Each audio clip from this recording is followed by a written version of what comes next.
Rural areas के किस तरह से न्यूज़ हम कवरेज करते हैं, कैसे चले जाते हैं। देखिए, रूरल एरियाज़ में खास तौर से मैंने जो सबसे ज़्यादा रिपोर्टिंग की है वो बिहार और उत्तर प्रदेश को लेकर की है। इवन अभी पश्चिम बंगाल में भी कई ग्रामीण क्षेत्रों में मैं गई हुई थी वहाँ पर, ताकि वहाँ की खबर आप लोगों तक पहुँचा पाऊँ। तो जैसे शहर हैं वैसे ही गाँव हैं। पत्रकार के लिए तो ऐसा कुछ बहुत बड़ा फ़र्क नहीं होता है रूरल या उसमें जाना। इवन वहाँ पर समस्याएँ ज़्यादा होती हैं। तो वहाँ की जैसे मेरी कुछ स्टोरीज़ जो आज भी मुझे याद है, एक बहराइच के टेढ़िया गांव में गई हुई थी, वहाँ की मैंने स्टोरी की थी। और आप लोगों की जानकारी के लिए मैं बता दूं कि मैंने एक महिला के ऊपर स्टोरी की थी, भानुमति उनका नाम था। तो उनके ऊपर स्टोरी करने के बाद कि किस तरह से आज़ादी के बाद पहली बार 2014 में उन लोगों को वोटिंग का राइट मिला था। तो मैंने जब वहाँ पर स्टोरी की, उनकी स्टोरी बहुत इंस्पायरिंग थी। भानुमति ने कितने स्ट्रगल से अपने इलाके में वोटिंग का राइट दिलवाया, उसके बाद वहाँ पर विकास का काम शुरू हुआ। वन ग्राम क्षेत्र में वो इलाका पूरा का पूरा आता था।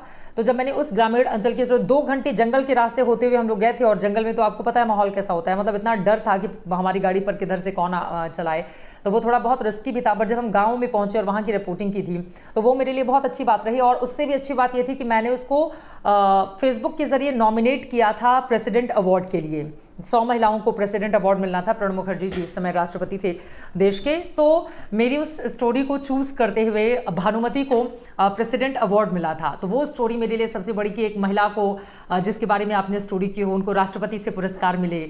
और वो स्टोरी मेरे लिए बहुत बहुत टचिंग और बिल्कुल दिल से जुड़ी हुई। तो वो एक स्टोरी मेरे लिए बहुत बड़ी थी। एक स्टोरी मैंने की थी जब एक विधायक जी के घर में लाइट थी और पूरे गाँव में घुप अंधेरा था। तो फिर मैंने कहा कि ये मतलब कौन सा एक घर चमचमाता हुआ बिल्कुल सफ़ेद रंग का, बड़ी सी हवेली। पूरे गांव में घूमी थी मैं रात के 12 बजे से लेकर 1 बजे तक, गांव में किसी के घर भी लाइट नहीं थी। फिर मैंने उस पर स्टोरी की थी। तो विधायक जी सत्ताधारी पार्टी से थे, तो यकीनन दबाव तो बनना ही था। फिर पता चला कि 2 से 3 दिनों के भीतर हर जगह पोल लग गए थे मेरी स्टोरी के बाद, और लोगों के घर तक लाइट पहुँच गई। तो वो एक स्टोरी बहुत अच्छी थी मेरे लिए। एक बार मुझे बहुत ट्रोल किया गया था। मैं केले की गाछ पर, केले का जो तना होता है उस पर बैठकर मैंने एक गांव में रिपोर्टिंग के लिए, मैं बाढ़ के दौरान बिहार में गई हुई थी, सीतामढ़ी गांव था। तो लोगों ने मुझे, मतलब मन में आप ही लोग होंगे यकीनन, जिसके मन में जो आ रहा था वो उस फोटो को देखकर अपनी अपनी राय जाहिर कर रहा था। लेकिन आज मैं बैठी हूँ, चूंकि गाँव की स्टोरी चैलेंज बहुत होते हैं आपके सामने, तो इस स्टोरी का मैं जिक्र करना चाहूँगी यहाँ पर। जब मैं उस गांव में पहुंची तो मैंने देखा कि बहुत सारे लोग, चूंकि पहले से बताया गया था कि आज तक से हैं, चित्रा जी आ रही हैं, और बिहार यूपी में ठीक ठीक लोग जानते हैं। हम लोग आज तक वहाँ पे बहुत बहुत ज़्यादा देखा जाता है, तो लोगों तक हमारी पहुँच है। तो वहाँ पर बहुत सारे लोग इकट्ठा हो गए थे कि अरे हम आ रहे हैं और अंदर गाँव की तस्वीर दिखाएंगे तो सरकार के ऊपर दबाव पड़ेगा। तो फिर मैं वहाँ पे जब पहुंची तो वो केले के तने की गाछ थी। फिर मैंने पूछा कि मैं अंदर कैसे जाऊंगी, तो बोला कि इसी पे बैठ के हम लोग रोज अंदर बाहर लेकर जाते हैं, 4 लोग उसको धकेलते हुए लेकर जाते हैं, उधर से धकेलते हुए लोगों को लेकर आते हैं। तो मैंने कहा भैया मैं गिर जाऊंगी, इतना गहरा पानी है, पता चलेगा कि जान पे बनाएगी।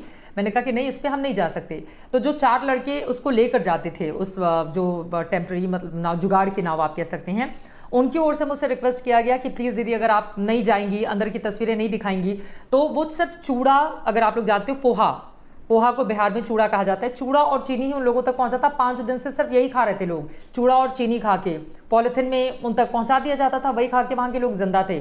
तो उनकी ओर से मुझसे रिक्वेस्ट की गई। फिर मुझे लगा कि इतनी दूर आकर, देखिए हम लोग अपनी स्टोरी के लिए, मतलब एक होता है ना कि जान लगा देना, अगर हम वहाँ तक गए हैं और यकीनन मेरी किसी स्टोरी से अगर कुछ लोगों के ऊपर भी असर पड़ता है तो वो स्टोरी हमें बिल्कुल करनी चाहिए।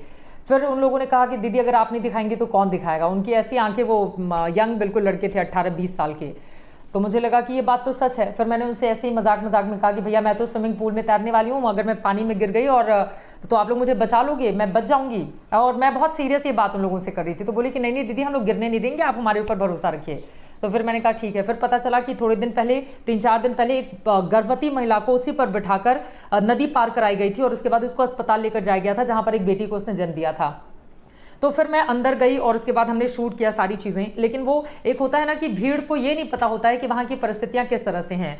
खासतौर से सोशल मीडिया पे हम सब ने देखा है कि हम आ जाते हैं किसी के बारे में कुछ भी अपनी राय बनाने के लिए।